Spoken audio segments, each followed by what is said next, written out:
হল তো দূরের কথা, কোথাও ছাত্র রাজনীতি নিষিদ্ধ করার অধিকার বিশ্ববিদ্যালয় প্রশাসনের নেই বলে মনে করে ঢাকা বিশ্ববিদ্যালয় ছাত্র ইউনিয়নের সভাপতি মেঘ মল্লার বসু।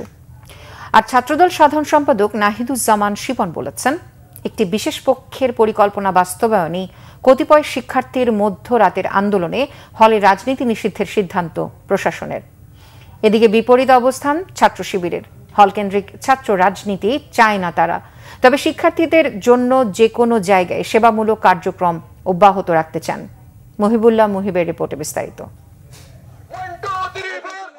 শুক্রবার দিবাগত মধ্যরাতে আবার উত্তপ্ত হয়ে ওঠে ঢাকা বিশ্ববিদ্যালয়। আবাসিক হলে ছাত্র রাজনীতি নিষিদ্ধ এবং ছাত্রদলের কমিটি বিলুপ্তির দাবিতে বিক্ষোভ করে শিক্ষার্থীরা।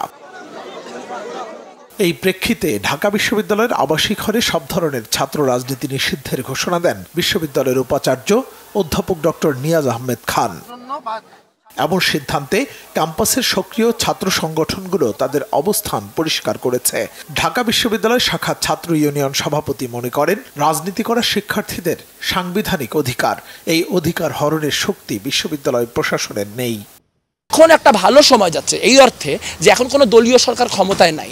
এই অবস্থায় আপনি সবগুলো সংগঠনকে ডাকেন না, সবগুলো সংগঠনকে ডাইকে বরং উল্টা কথা বলেন যে রাজনীতি প্রকাশ্য করতে হবে, আপনার কমিটিতে কারা কারা আছে এবং আপনার কর্মী কারা কারা তার পূর্ণাঙ্গ লিস্ট দিতে হবে, এবং কি কি করা যাবে এবং কি কি করা যাবে না তার একটা চার্টার বানাইতে হবে। সেই চার্টারে সবাই সিগনেচার করার মধ্য দিয়ে এটার পার্ট হবে। যদি কেউ সেটা ভায়োলেট করে তাহলে আমরা বাকি সবাই মিলে তাকে ঠেকাবো। এইটা হওয়া উচিত গণতান্ত্রিক রূপরেখা। আর ঢাকা বিশ্ববিদ্যালয় শাখা ছাত্রদলের সাধারণ সম্পাদকের অভিযোগ, এমন সিদ্ধান্তের মধ্য দিয়ে শিবিরের গুপ্ত রাজনীতিকে পৃষ্ঠপোষকতা দিতে চায় বিশ্ববিদ্যালয় প্রশাসন। এটি আমরা মনে করি যে বাংলাদেশের ছাত্র সমাজের যে আকাঙ্ক্ষা বা চেতনা এবং জুলাই আগস্ট গণ অভ্যুত্থানের যে চেতনা, সেটির একদম বিপরীতমুখী একটি অবস্থান এবং এটি পরিপন্থী। বিশ্ববিদ্যালয় প্রশাসন আমরা মনে করি যে তারা বিশ্ববিদ্যালয়ের যে নিয়মকানুন রয়েছে, এই নিয়মকানুন তারা ব্যাখ্যা বিশ্লেষণ করবে। যে অধ্যাদেশ রয়েছে যেটির মাধ্যমে ঢাকা বিশ্ববিদ্যালয় পরিচালিত হয়, সেই ব্যাপারে তারা সুস্পষ্ট ব্যাখ্যা প্রদান করবে। হলগুলো তো ঢাকা বিশ্ববিদ্যালয়ের কোনো বিচ্ছিন্ন জায়গা না। এই বিশ্ববিদ্যালয়ের প্রত্যেকটা শিক্ষার্থী, রাজনৈতিক শিক্ষার্থী, অরাজনৈতিক শিক্ষার্থী সবাই কিন্তু হলে অবস্থান করে। সুতরাং যে ঢাকা বিশ্ববিদ্যালয়ে রাজনীতি করবে সে যদি হলে অবস্থান করতে পারে, তাহলে হলে রাজনীতি না করার সাথে তার পার্থক্য কোথায় থাকলো? শিবির সভাপতির অবস্থান ভিন্ন। তার মতে ক্যাম্পাস ভিত্তিক ছাত্র রাজনীতি চান তারা। হলগুলো থাকতে হবে রাজনীতি মুক্ত। আবাসিক হলে রাজনৈতিক পরিচয় নয়, বরং ছাত্র পরিচয়ে শিক্ষার্থীরা থাকবে, এমন প্রত্যাশা তাদের। আমরা আবাসিক এবং আমাদের যেটা রিকমেন্ডেশন ছিল, আবাসিক এবং হল এরিয়ায় পলিটিক্যাল প্র্যাকটিস না থাকার ব্যাপারে আমাদের রিকমেন্ডেশন বহু আগে থেকে ছিল। আমরা বলেছিলাম বিশ্ববিদ্যালয় কেন্দ্রিক রাজনীতিগুলো চলবে। আমাদের রিকমেন্ডেশন ছিল রাজনৈতিক সংগঠনগুলোর প্রতিনিধিরা তাদের হলে থাকবে আবাসিক শিক্ষার্থী হিসেবে।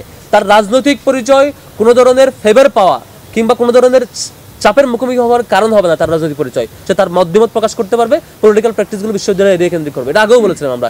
কিন্তু কালকের যে ঘোষণা, শব্দ চয়নের কোনো সংজ্ঞায়ন ক্লিয়ার না। রাজনীতি নিষিদ্ধ বলতে কি মিন করছেন তিনি? ওই ব্যক্তি হলে থাকতে পারবে কিনা, কি কাজ করতে পারবে, কি কাজ করতে পারবে না, ক্লিয়ার কোনো ঘোষণা আসে নাই। সেদিক থেকে আমরা এটা মানে ফিডব্যাক দেওয়াটা কঠিন আর কি। বিশ্ববিদ্যালয় যদি একটা ফিক্সড ঘোষণা দেন সংজ্ঞায়ন সাপেক্ষে, তাহলে আমরা এটা ফিডব্যাক দিলাম। তবে কোন প্রক্রিয়ায় ক্যাম্পাসে ছাত্র রাজনীতি চলবে তা ঠিক করতে বিশ্ববিদ্যালয় প্রশাসনের সাথে ছাত্র সংগঠনগুলোর সংলাপের তাগিদ দেন ছাত্র নেতারা। মুহিবুল্লাহ মুহিব, বাংলা ভিশন, ঢাকা।